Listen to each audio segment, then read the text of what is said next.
Buenos días, bienvenidos a la clase de Silvicultura 1 del día de hoy. Antes de empezar a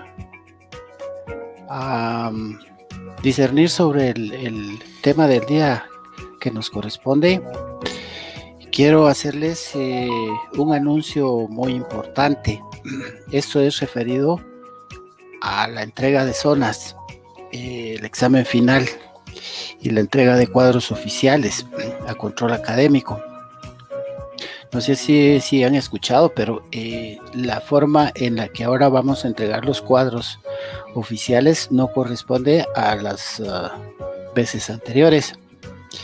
En este caso, pues se va a utilizar una plataforma que tiene sus ventajas, pero en este momento, pues hay que considerar que es la primera vez que se implementa este tipo de entrega de notas debido a la situación que pasamos. Como les digo, la plataforma pues, tiene sus ventajas, pero también tiene sus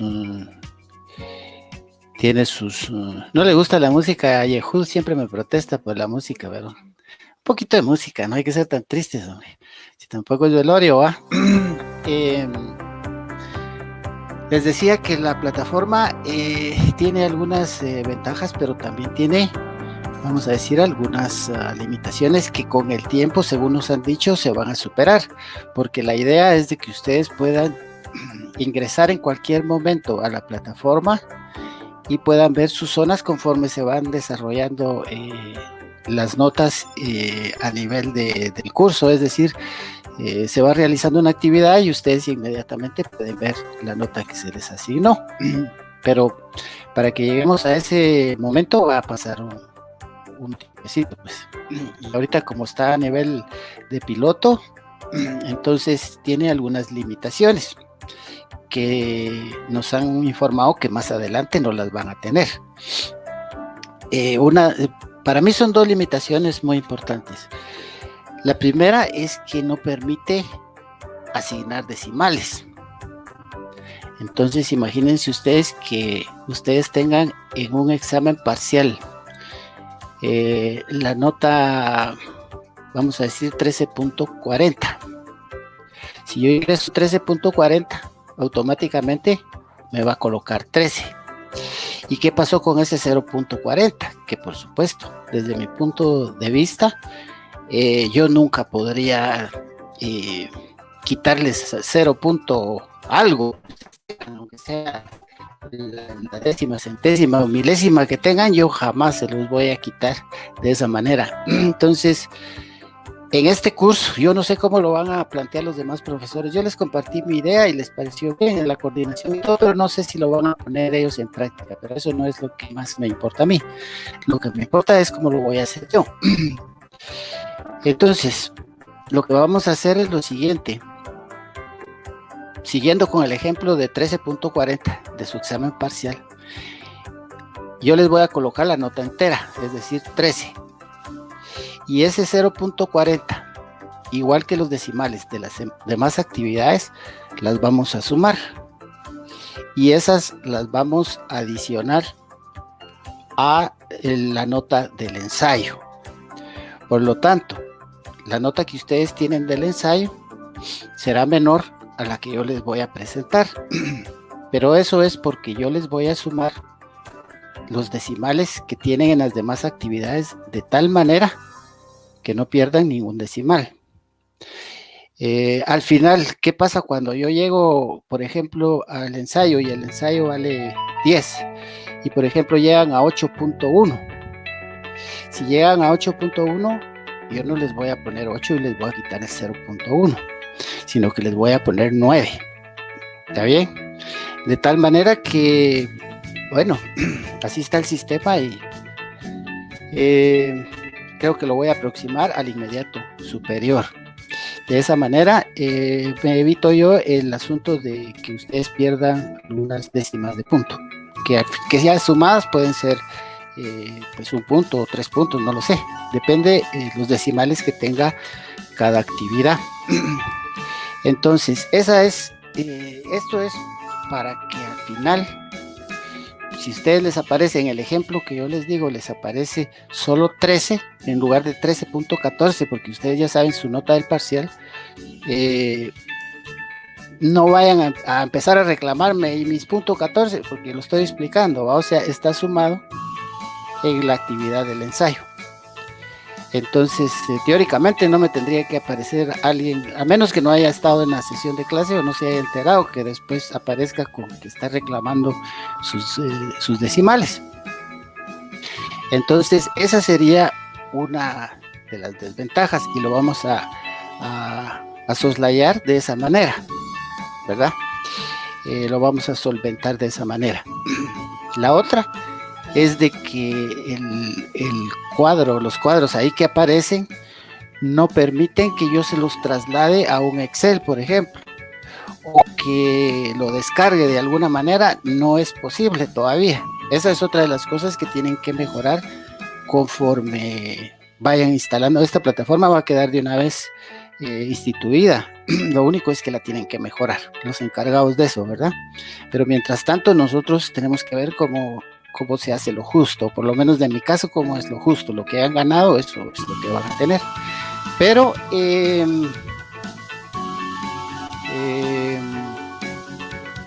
aquí tengo una pregunta, la voy a responder al final, Álvaro.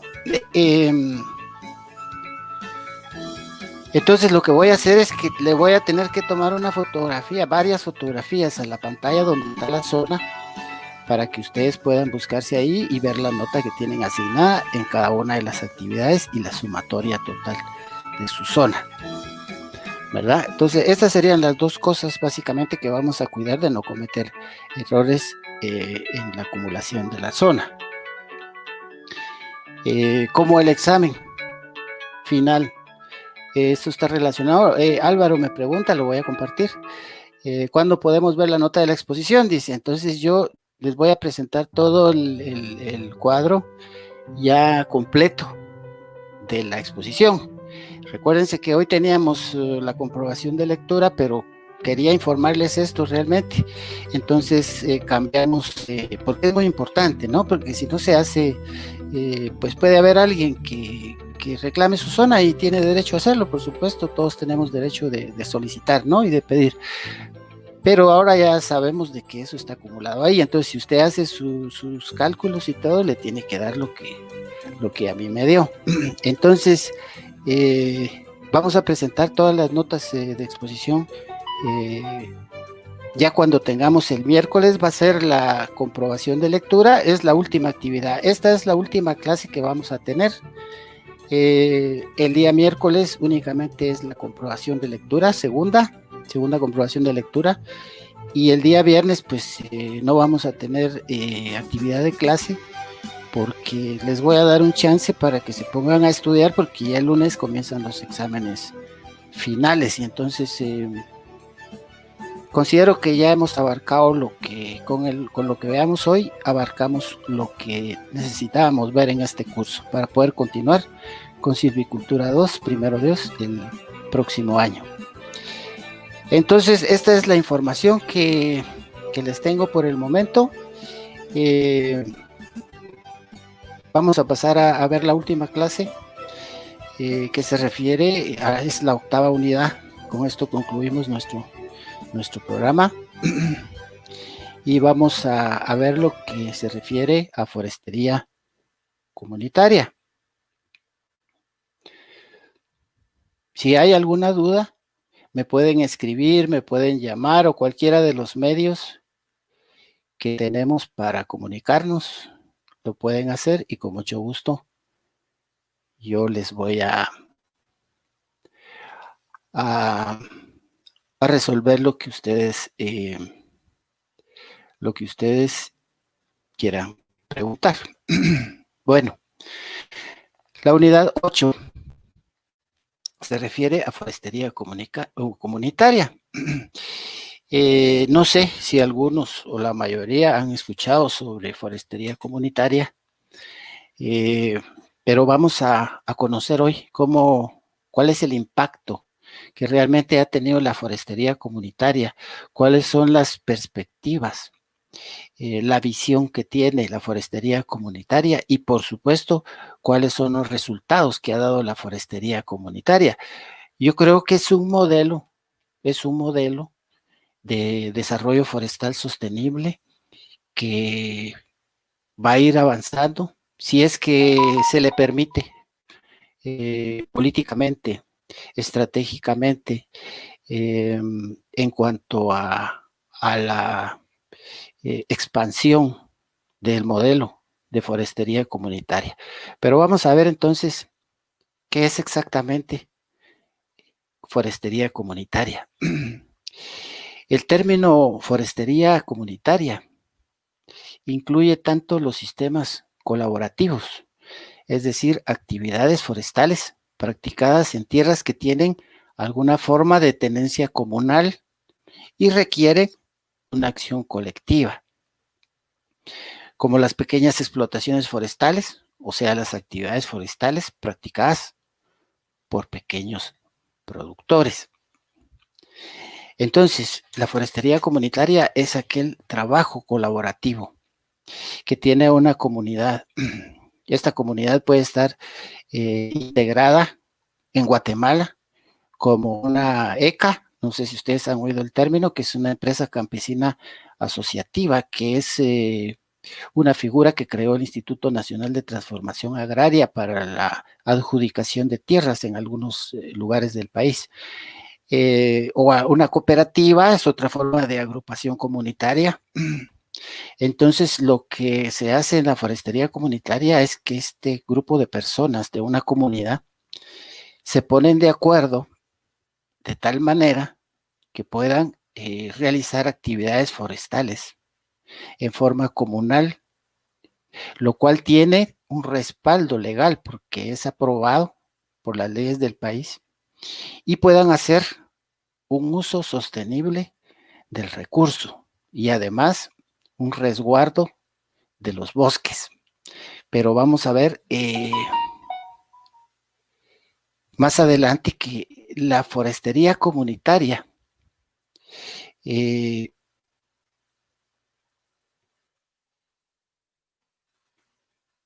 la forestería comunitaria eh, la forestería comunitaria comprende pues iniciativas, ciencias, políticas, instituciones y procesos que tienen la intención de potenciar la función de la población local en el gobierno y gestión de los recursos forestales. Este tipo de relación en cuanto a la delegación de la concesión de un área forestal comunal es una figura que está autorizada a realizarse en el país. Asimismo, incluye procesos tradicionales y autóctonos más estructurados, además de las iniciativas del gobierno. En estas áreas, las comunidades pueden desarrollar toda su cultura, toda su herencia cultural forestal, la pueden desarrollar en pleno, sin injerencias de ninguna especie. El gobierno se limita a realizarles ayuda, apoyo técnico, en algunos casos apoyo logístico, pero no se involucra en cambiar la cultura del bosque de nuestras comunidades. Por lo menos esta es la figura, la perspectiva que se tiene en mente de una forestería comunitaria perfecta, o por lo menos cercano a lo perfecto, en donde el Estado únicamente se limita a apoyar actividades, pero no a transgredir la herencia cultural que se tiene sobre el bosque. La forestería comunitaria abarca dimensiones sociales porque involucra a todas las personas de la comunidad. No hay distinción de género. Por el contrario, ustedes se han dado cuenta que las mujeres, cuando uno ve, son mucho mejor para realizar, por ejemplo, tareas que son muy elaboradas, como por ejemplo injertos. En muchos lados se prefiere contratar mujeres para hacer injertos porque tienen una habilidad, una motricidad fina mucho más desarrollada que la que nosotros podamos tener. Y eso que nosotros tendemos a agarrar un lapicero de vez en cuando, ¿no? Pero el campesino no tiene esa suavidad de las manos, esa agilidad, esa motricidad que debe de existir para algunas tareas forestales. Entonces, por eso es que digo yo que la forestería comunitaria abarca dimensiones sociales, involucra tanto a jóvenes, señoritas, mujeres, hombres y hasta niños incluso en algunas tareas que son adecuadas para cada uno de los grupos. Tiene también dimensiones económicas, porque las comunidades pueden realizar un aprovechamiento de productos maderables y de productos no maderables de una forma sostenible. Y además de esto, también tiene dimensiones que abarcan un abanico de actividades que incluye la gestión forestal descentralizada y transferida, porque ya no la tiene el gobierno directamente a su resguardo, sino que lo tienen las comunidades. Por eso es una gestión forestal descentralizada y que además pues ha sido transferida la responsabilidad a las comunidades de hacer el uso adecuado, sostenible de todos los recursos que involucra el bosque.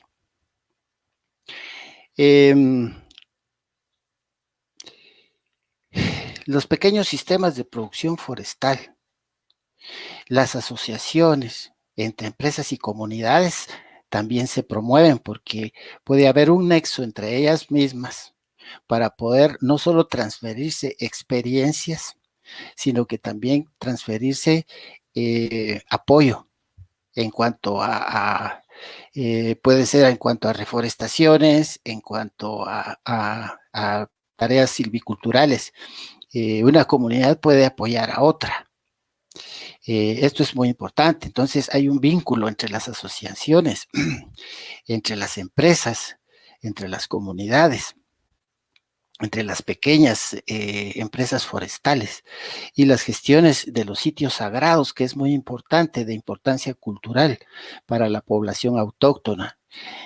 Nosotros no podemos menospreciar la culturalidad de las personas de nuestro país, tratando de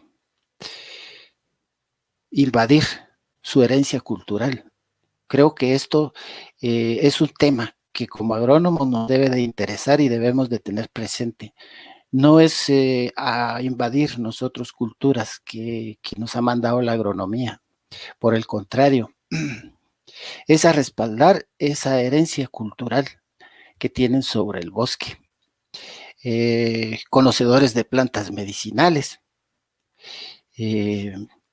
conocedores de las relaciones ecológicas, del equilibrio ecológico de la naturaleza, por herencia, no por academia.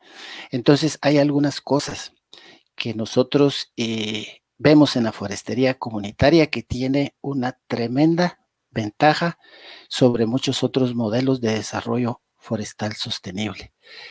Ya les voy a platicar un poco más y algunas experiencias de la forestería comunitaria en nuestro país. El experimento comunitario de Guatemala, que enseña al mundo cómo conservar un bosque.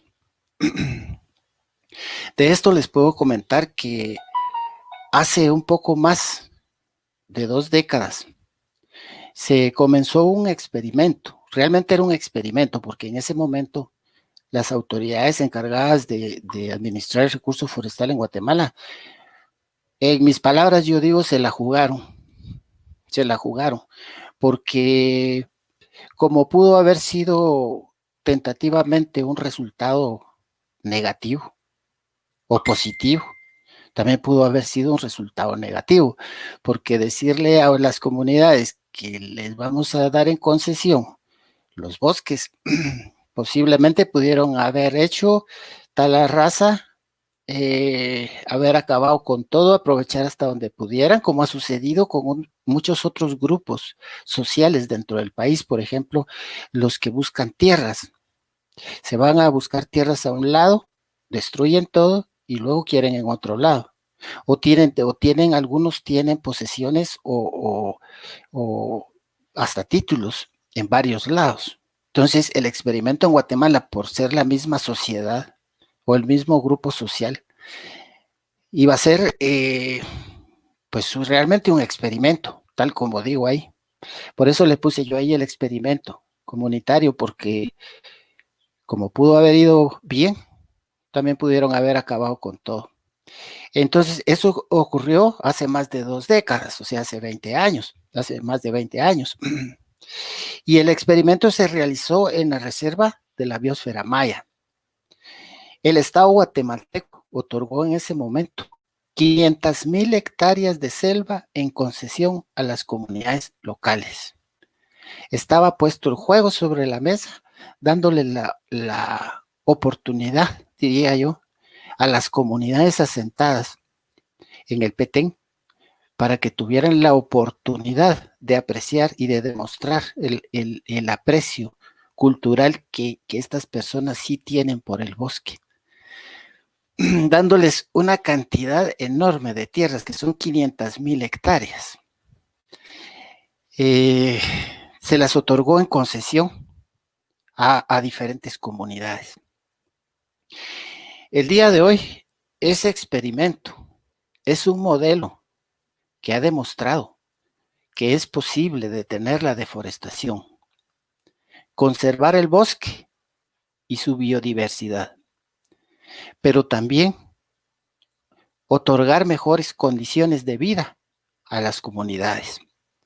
Sabemos la situación socioeconómica, política de nuestro país, y entendemos que las personas necesitan un medio para subsistir a ellos y sus familias. Entonces, como sociedad no podemos decir estar ajenos, porque el bosque genera un beneficio para todos. Entonces, estas personas también necesitan un medio económico para poderse alimentar y vivir honrada y como un ser humano que vale como cualquier otro, igual que todos. Entonces, también pudieron aprovechar de una manera sostenible el bosque. Hay un informe de la FAO que se llama El estado de los bosques del mundo y es de 2020. Es de la FAO, la Organización de las Naciones para la Alimentación y la Agricultura, ustedes lo saben. En este informe se reconoce a las concesiones forestales comunitarias del Petén como un caso de éxito que recomienda replicar, sobre todo para detener la pérdida de superficie forestal y la biodiversidad. Si apuntamos un poco hacia atrás, desde el año 1990, la superficie forestal mundial disminuyó 178 millones de hectáreas, lo que equivale aproximadamente a la superficie del país de Libia. Esto en cuanto al año 1990. Además de eso, actualmente Sudamérica es la segunda región del mundo, después de África, en donde se está perdiendo más bosques. 2.6 millones de hectáreas al año. El sector agrícola, que yo por supuesto soy agrónomo y respeto todo lo que es la agricultura, pero ustedes saben el avance de la frontera agrícola, la tala rasa para la instalación de cultivos limpios, el sector agrícola en general es responsable del 75% de la deforestación en todo el mundo. Ante este panorama, el organismo internacional, la FAO, de la que les hablo, también resalta que hay ejemplos de cómo conseguir un equilibrio entre la conservación de los bosques y el uso de recursos forestales para mejorar los medios de vida de las comunidades locales. Y uno de estos ejemplos es el manejo forestal comunitario que se realiza en la Reserva de la Biosfera Maya en Guatemala. Tenía yo contemplado hacer una gira de estudio o la palabra técnica es hasta ya se me olvidó, pero es vivencial. Ese es el término que se utiliza para que fuéramos a una de estas comunidades y nos explicaran cómo es que ellos realizan el trabajo. ¿Y por qué lo digo? Porque es importante. Porque como les digo, más adelante yo considero que un buen gobierno que llegue a estar dirigiendo los destinos de nuestro país y le ponga la atención que debe ponerle a este aspecto, lo que va a hacer es replicar este tipo de modelos. Y ya otros países se han dado cuenta de esto y están intentando hacerlo, pero como esto va mucho con la idiosincrasia de la gente, nuestros comunitarios probablemente tienen mucho más herencia cultural sobre el bosque que otros grupos en otros países. Entonces, la diferencia, el ingrediente esencial que a veces mueve este equilibrio en cuanto al manejo forestal sostenible es la herencia cultural. Y por eso es que Guatemala tiene éxito en esto. Ahora, otros países pues tendrán otro tipo de adecuaciones culturales que quizá no les permiten. Por eso es un experimento y en cualquier lado donde lo pongan va a ser un experimento.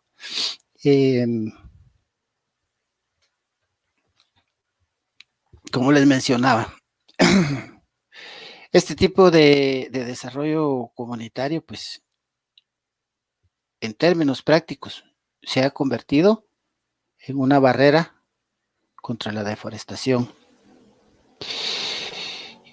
Como les comentaba, de esas 500,000 hectáreas de la zona de usos múltiples de la Reserva de la Biosfera Maya, donde las concesiones comunitarias funcionan desde 1994, la deforestación se detuvo e incluso en algunas áreas se ha registrado un aumento de la cobertura forestal.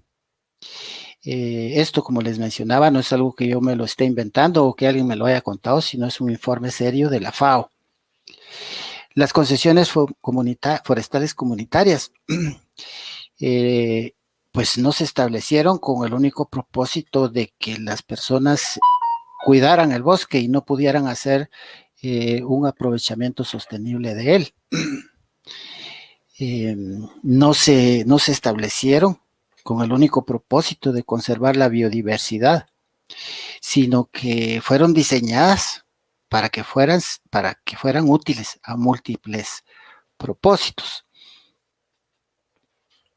Entonces, las comunidades lograron que sus planes de manejo forestal fueran certificados por el Consejo de Administración Forestal, que sus siglas en inglés son FSC.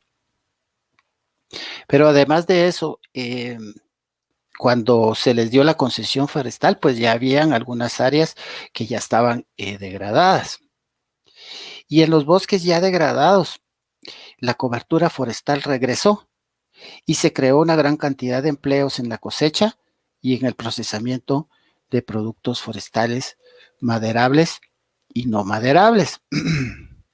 Si hay que hacer un comentario el día de hoy, yo les podría decir que hoy las comunidades que tienen las concesiones forestales en la Reserva de la Biosfera Maya obtienen la mayoría de sus ingresos de la venta de madera y de otros recursos no maderables, que se aprovechan, por supuesto, todos en forma sostenible. Así como también se hace uso y aprovechan el recurso para tener un turismo comunitario. Alrededor de un tercio de los recursos que se obtienen se invierten en capacitación, en adquisición de equipos tecnológicos para monitoreo territorial, para poder resguardar el bosque, para poder tener un control remoto de las actividades que se pudieran realizar dentro del bosque y así evitar lo que es la extracción ilegal, por ejemplo. También se realizan acciones para la prevención de incendios y la protección del bosque. Y aunque realmente no era su primer objetivo, este modelo de forestería comunitaria ha demostrado que se puede conservar la biodiversidad del bosque. Hay otro tipo de estudios realizados conforme a la fauna, por ejemplo, se los mencionaba, por ejemplo, el Wildlife Conservation Society, que por sus siglas en inglés es WCS, han documentado que en el área concesionada a las comunidades es posible encontrar una de las densidades de población de jaguar más altas en Centroamérica. Esto ya se los había comentado. Entonces, los comunitarios o a las personas a quienes se les dio la concesión pasaron de ser campesinos a ser guardianes del bosque. Y por supuesto todo esto pues tiene varias razones por las cuales ha tenido éxito. Pero la clave que podríamos mencionar del éxito de este modelo pues de forestería comunitaria, es que se ha logrado desarrollar una relación en donde el bosque y la gente ganan. Nosotros como guatemaltecos no podemos pretender que como yo estoy en otra posición y obtengo mis ingresos de otra manera, entonces no me interesan las demás personas, los demás guatemaltecos. Y lo que deberían de hacer de ahí es sacarlos y poner, no sé, algo eléctrico o algo así para que nadie toque el bosque, solo lo miren de lejos, porque a mí no me parece, pero son personas que tienen hijos, que tienen una vida igual que nosotros.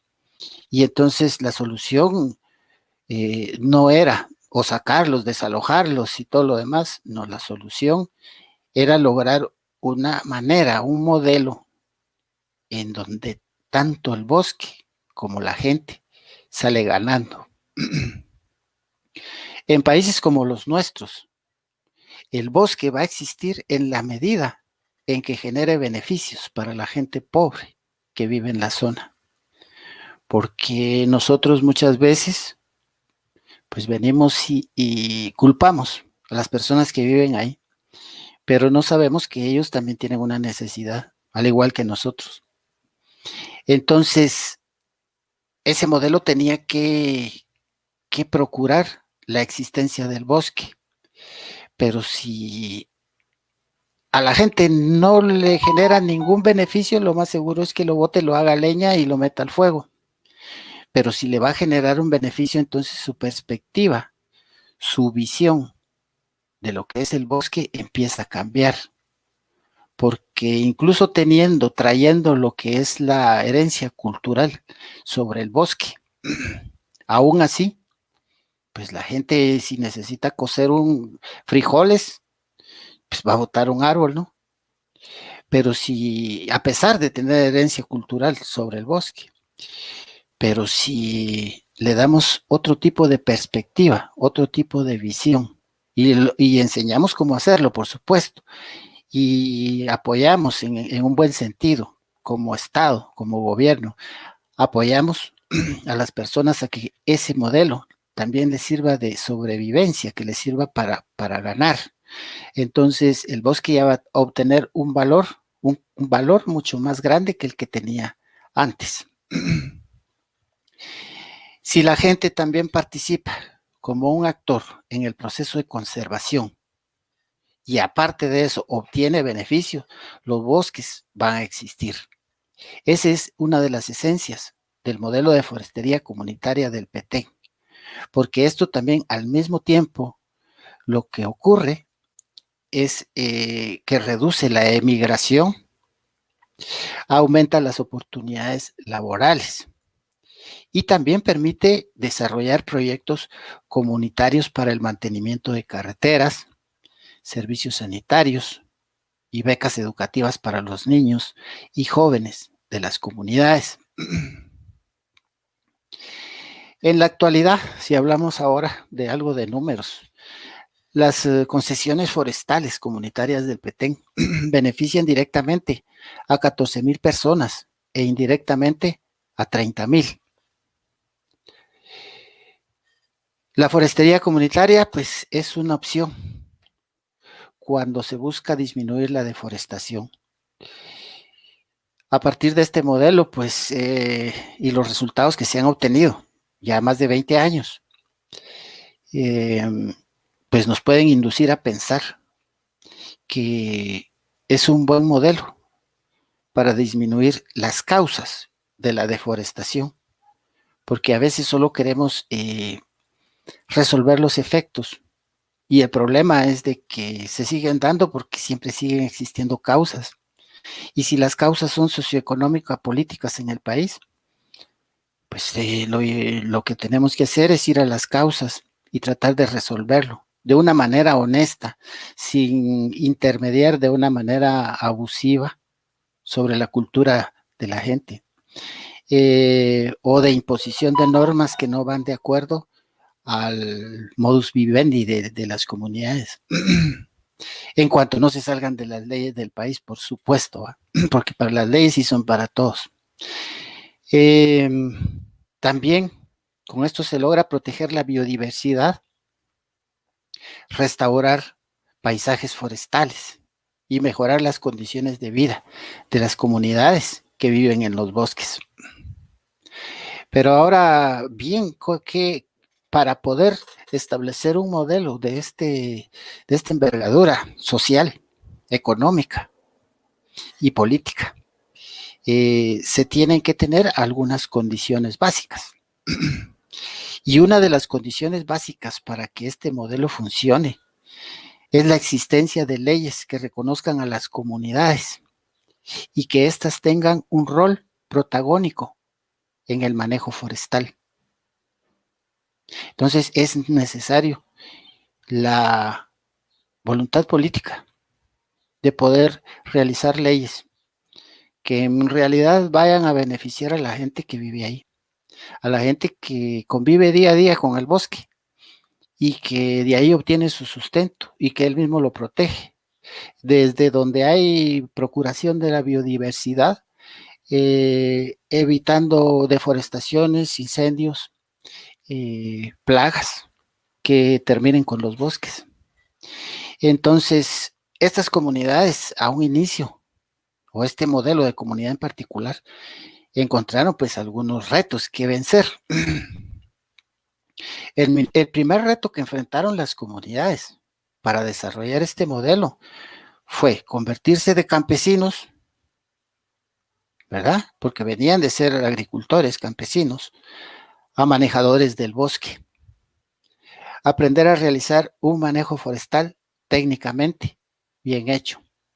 Entonces, imagínense ustedes el sacrificio que significa cambiar a un agricultor de la actividad que ha hecho su tatarabuelo, su abuelo, su papá, él y hasta sus hijos ya saben.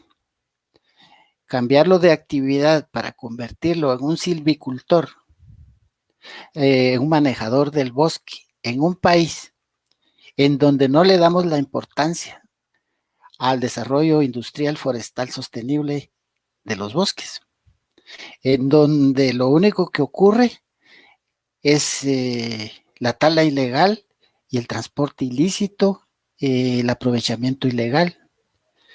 Es realmente un reto, para las personas que participaron y poder cambiar la perspectiva, la visión de un grupo comunitario, como nosotros los conocemos. Nosotros que hemos andado en el campo sabemos que eso es bastante dificultoso. Yo tuve una experiencia, les voy a contar rápidamente. La finca se llama El Arisco, en Tiquizate. Yo estaba trabajando para la Comunidad Europea. Bueno, antes que yo llegara habían llegado otras personas. Yo conozco los nombres, pero no vale decirlo, o sea, no tiene sentido. Y construyeron canales de riego, en donde el canal principal tenía como 3 metros de tirante y los canales secundarios eran bastante grandes y todo. La cuestión es de que no le pusieron el material exacto que tenían que ponerle al cemento para la construcción de los canales y los canales empezaron a despegar los taludes del suelo y se vinieron hacia el centro. Fue un desastre. Entonces yo llegué, a mí me llamaron porque los querían indemnizar, les querían pagar dinero a cambio de los daños que habían causado, porque el ganado quería saltar y se quebraba las patas, se empozaba y eran zancudos y le empezó a dar dengue a la gente y paludismo.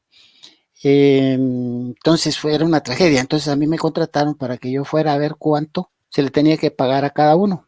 Por supuesto, hice cartografía, hice topografía, hice un montón de cosas. Algún día se los cuento con detalle. Pero lo que quiero llegar yo es que vino un ingeniero europeo y me dice, mira, ¿por qué no los convertimos en estanques? Los canales, ¿verdad? Y los volvemos piscicultores. Imagínense la visión de un extranjero a la visión de un nacional conociendo su medio, conociendo cómo se desenvuelve un campesino.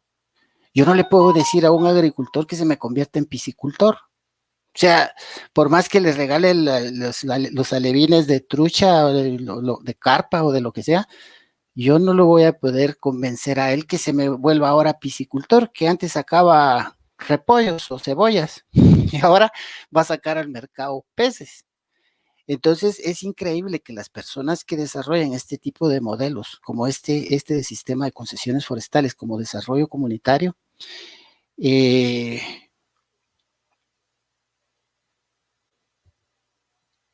tienen que ser personas que conozcan la idiosincrasia. Y entonces yo veo cuando yo me entero de esto, que ni modo, el reto fue convertirlos realmente de agricultores a gente que pudiera realizar un manejo forestal técnicamente bien hecho. Ahí sí mis respetos para las personas que llegaron ahí. Si son agrónomos, mis respetos, porque realmente eso es un logro. Y entonces cuando se logró este proceso y que se lo apropiaran las comunidades, porque una cosa es llevarla.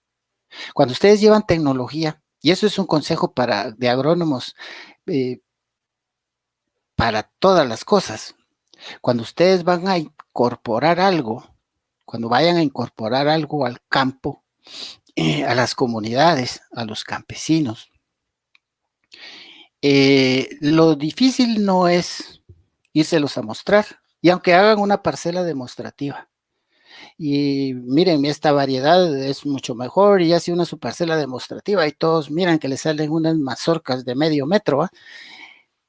Eso no es lo difícil, esa es la parte fácil. Lo que sí es difícil en realidad es que los campesinos logren apropiarse del modelo que usted les llevó. Hablo de tecnología, hablo de granos, hablo de semillas, hablo de cultivos, hablo de todo. Cuando usted logra que ellos se apropien de lo que usted les llevó, entonces sí ya puede levantar la copa del triunfo. Mientras que usted realizó solo su parcela demostrativa, pues está bien y le tiene que salir bien, ¿va? Porque si no, van a decir, está mejor la mía. Que ese abono que me vino a ofrecer el ingeniero, ¿va? Entonces, cuando ellos ya se han logrado apropiar de lo que usted les llevó como tecnología, en este caso como modelo de desarrollo, imagínense eso. Es un trabajo muy intelectual y además muy práctico. Y además, imagínense ustedes convencerlos que esto se hiciera bajo los estándares del FSC, para poder certificar sus bosques. Esto todavía llegó mucho más, ¿va? Pero esto realmente, las personas que hicieron esto, ha permitido que este modelo permanezca y sobre todo que el bosque exista y esté conservado. En ese informe de la FAO que yo les comento, también se resalta que para que este modelo se logre desarrollar, se requiere de un marco regulador apropiado. Esto es lo que hace falta en nuestro país. Nuestros flamantes congresistas pues le ponen atención a otras cosas, ¿no? Salen en la prensa con otro tipo de problemas que a nosotros como población que queremos el desarrollo no nos interesa. Que no sé quién le apachó el ojo a Aldo Ramírez, que no sé qué, todas esas cosas ni deberían de pasarlas realmente, ¿va? Solo porque la televisión gana con los escándalos, ¿va? Pero esas cosas no nos interesan. Lo que nos interesaría saber es que en algún momento llega un congresista y propone un marco de leyes que ayude al desarrollo forestal comunitario. Eso sí nos interesaría saber. Quizá para aportar ideas o para, en dado caso, pues analizar cuáles son las regulaciones que se quieren implementar. Quizá algún día, no está lejos, alguno de ustedes pueda llegar al Congreso, vaya a hacer cosas interesantes. Va a hacer cosas interesantes, ¿no? Esos problemas de señorita Laura, ¿va? En América, o, ¿no?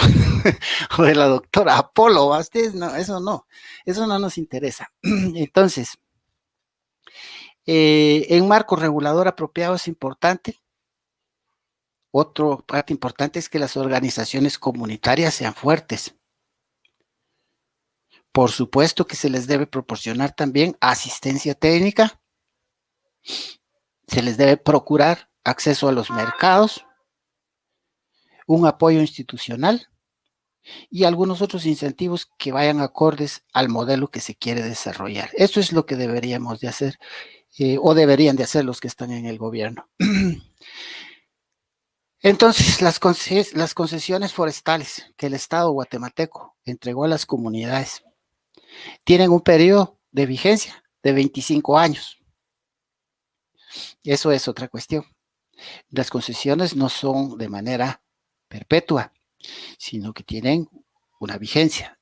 Y en este caso, estas de las que les estoy mencionando como un modelo, tiene una vigencia de 25 años. En la actualidad en Guatemala hay 12 concesiones comunitarias, de las cuales de esas 12 concesiones comunitarias que se tienen, solo una ha podido obtener su renovación. Entonces nosotros decimos ahí, si es algo que nos está funcionando, si es algo que estamos viendo, que nos da productos positivos, ¿por qué la voluntad política de no apoyar a la renovación de las demás 11 concesiones forestales comunitarias? Pónganse a pensar y analicen si no habrá algún otro interés extra fuera de nuestra buena intención, por las cuales no se quiere dar renovación o o será desidia o será ignorancia o será interés. Ustedes analícenlo como guatemaltecos, ya son ya casi profesionales, y analicen ustedes y dense cuenta de cómo son las situaciones en el país. En los próximos meses, el gobierno del presidente Alejandro Yamatei deberá decidir si se renuevan las otras concesiones. Ya lo van a ver ustedes en las noticias. Los invito para que estén pendientes. Es muy interesante el tema forestal y tiene una perspectiva no únicamente retórica, sino que también tiene una perspectiva práctica y futurista para el desarrollo de un país.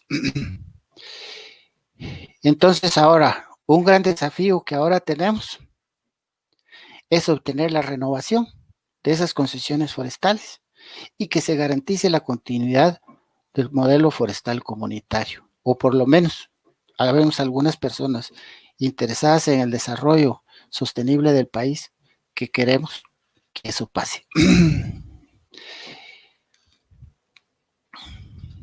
Entonces, este lo podríamos tomar como un modelo que busca crecer. Una de las mayores amenazas para las concesiones comunitarias del Petén es la falta de seguridad legal sobre su renovación, como se los he mencionado. Pero esa no es la única amenaza que tiene. Imagínense ustedes que la Reserva de la Biosfera Maya fue creada en 1990 y ocupa actualmente 2.1 millones de hectáreas. Si bien en las 500,000 hectáreas que dije anteriormente que administran las comunidades forestales, la deforestación se ha detenido, no puede decirse lo mismo del resto del área, pues la deforestación, a pesar de eso, también continúa.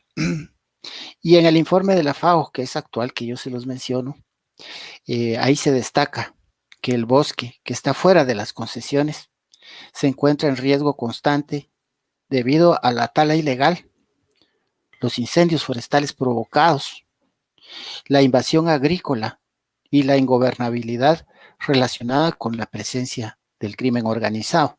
Ustedes saben que Petén ahora es bastante escuchado por esto, ¿va? Tan solo en los últimos 25 años, de acuerdo con datos incluidos en el estudio de la FAO, en la parte guatemalteca de la selva maya se ha perdido cerca del 38% de bosques, registrándose una disminución de la cubierta forestal de 2.62 millones a 1.63 millones de hectáreas entre 1991 y el año 2016. En la parte agrícola, debido al avance que ha tenido pues la frontera agrícola y ganadera también en la Reserva de la Biosfera Maya, el proceso de conservación de los recursos es cada vez más complejo. Para las comunidades forestales del Petén, hay sentimientos encontrados cuando se les reconoce a nivel internacional, como sucede con el informe de la FAO que les menciono. Ellos dicen, nos da mucho orgullo que se reconozcan los logros que hemos tenido a nivel social, económico y ambiental.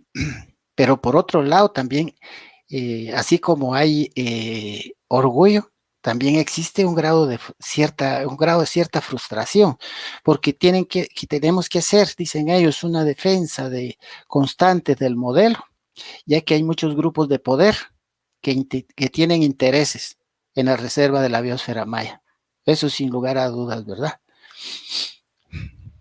Entonces, en los últimos años, además de la presión que existe por la expansión de la agricultura y la ganadería ilegal, las concesiones forestales comunitarias se enfrentan a grupos privados que intentan obtener autorizaciones para realizar exploración petrolera o megaproyectos turísticos en la reserva de la biosfera maya. Entonces, estos son algunos de los motivos por los cuales hay una lucha constante contra estos grupos y por eso está en peligro, en riesgo, la renovación de este modelo de concesión forestal.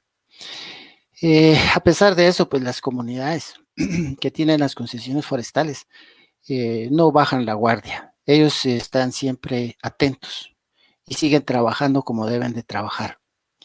Y tal ha sido su empeño y éxito, que ahora hay 2 organizaciones comunitarias que integran cerca de 600 personas que buscan integrarse a la Asociación Comunitaria Forestal del Petén y realizan trámites para solicitar el otorgamiento de concesiones forestales dentro de la reserva.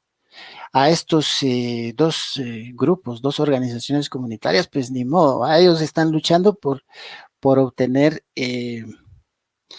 su autorización, mientras que existe un problema con la renovación de del tiempo para desarrollar las actividades. Entonces, así es como está el desarrollo forestal comunitario en Guatemala. Y este modelo de concesiones, pues también se ha buscado replicar en países como Colombia, Perú y Ecuador. También otro que ha querido copiarnos el modelo es México, pero ellos han traído un modelo que también ahora lo han ido modificando con respecto a los resultados de Guatemala. Pero desde la década de los 80 ellos traen un modelo en bosques de propiedad colectiva de ejidos o comunidades indígenas, en especial en algunos estados de México. Entonces,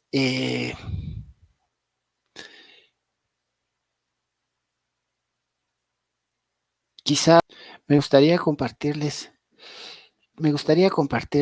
les voy a poner algo interesante acá. Esto. ¿Cómo es la organización del modelo de desarrollo sostenible de la forestería comunitaria? Básicamente, la forestería comunitaria tiene tres ejes. Uno, que es el manejo, voy a poner mi cursor aquí, mi puntero, ahí está, que es el manejo integral de fincas.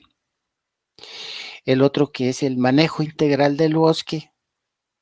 Y el otro que es el desarrollo humano integral. En cuanto al manejo integral del bosque, vamos a empezar hablando del bosque.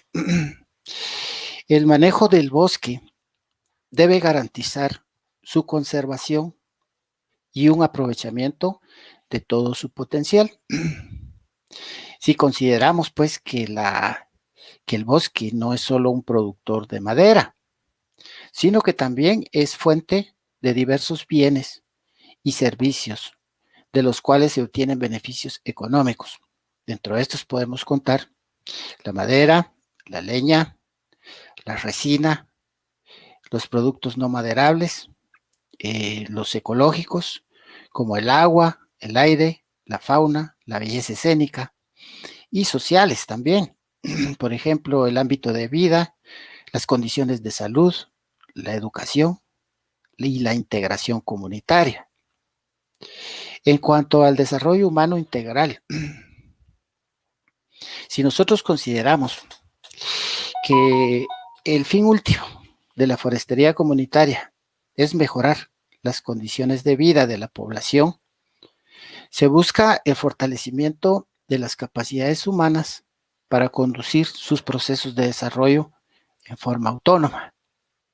Esto permite revalorizar la organización comunitaria, estimular la participación sostenible, equitativa de hombres y de mujeres. Y en cuanto al manejo integral de fincas, este es un término, un eje que va asociado al manejo responsable del bosque. Se impulsa la diversificación y el mejoramiento de la unidad de producción agrícola, a fin de aumentar la disponibilidad de alimentos y generar excedentes para incrementar el ingreso familiar. El mejoramiento de la unidad productiva se logra mediante un cambio en la cultura de la agricultura de subsistencia a otros tipos de agricultura más desarrollados.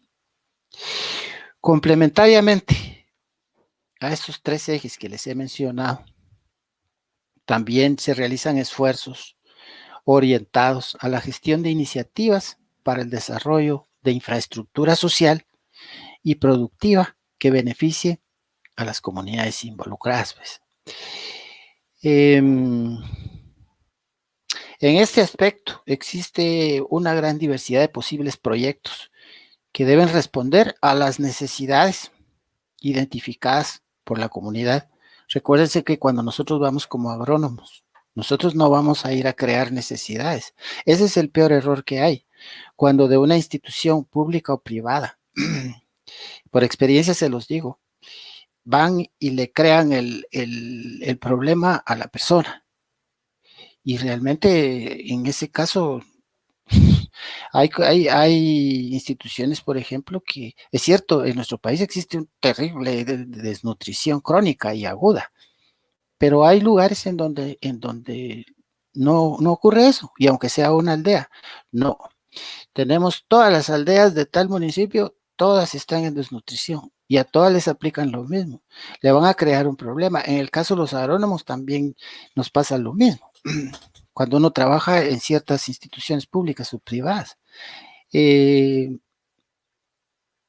hay lugares en donde la gente no quiere riego, pero nosotros somos vendedores de equipo de riego y entonces queremos a pura fuerza que ellos compren un equipo de riego. Y realmente ellos están acostumbrados y les gusta hacerlo al secano. Y así lo han hecho y así lo quieren hacer. No es necesario que nosotros vayamos a crear el problema a las comunidades. Entonces, por eso es que yo digo acá eh, que realmente los proyectos deben de ser acordes a las necesidades identificadas por la comunidad. ¿Verdad? Que es lo correcto. Cuando usted tiene una necesidad, pues usted es el que la expresa. No hay otro que le dice, vos tenés necesidad de tal cosa. No, no, y nosotros queremos hacer eso y eso no es posible. Y también a los deseos que hay entre los emprendedores en materia productiva, por supuesto. Entonces los proyectos pueden ser financiados, hablando del financiamiento, por los ingresos generados por la venta de productos forestales y por fuentes externas a la organización de comunidades.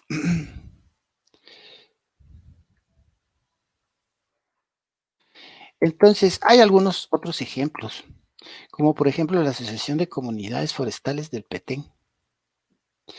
Eh, Esta asociación eh, y aglutina todas las comunidades que tienen concesiones forestales, o al menos la mayoría. Esta es la del Petén, y ahora ya es reconocida mundialmente como un ejemplo de gestión comunitaria de los recursos forestales, capaz al mismo tiempo de preservar estos recursos y de contribuir al desarrollo socioeconómico de sus propias comunidades. Eh, Después de la firma de los acuerdos de paz y tras un largo proceso de negociación, eh, las organizaciones que hoy conforman la Asociación de Comunidades Forestales del Petén han logrado el cambio a su favor de una relación de fuerzas hasta entonces que no eran muy favorables a los intereses de las empresas madereras. Han obtenido el reconocimiento de los derechos de acceso, uso y manejo de los recursos forestales a través de sus concesiones forestales en el plazo de 25 años, como hablamos. Entonces, en un país que salía de 36 años de conflicto armado y aún marcado por desigualdades y discriminaciones extremadamente fuertes en el acceso a los recursos naturales y a la tierra, este cambio era totalmente inesperado. Como les decía, no hay, pues en dado caso, una manera de, de decir que estas comunidades no han obtenido o que están obteniendo su propio desarrollo. Entonces, creo que es un tema que debíamos tocar porque son temas futuristas y quizá algunos de ustedes puedan tener la fortuna. Yo digo la fortuna es un tema, el tema forestal es un tema muy apasionante, tiene muchas aristas y lo más importante es que es un tema no solo biológico, natural, sino que también es un tema socioeconómico, político que tiene mucho que ver con el futuro de nuestro país y de las nuevas generaciones, el bienestar de ustedes y el bienestar de sus hijos más adelante. Así que esta ha sido la clase del día de hoy.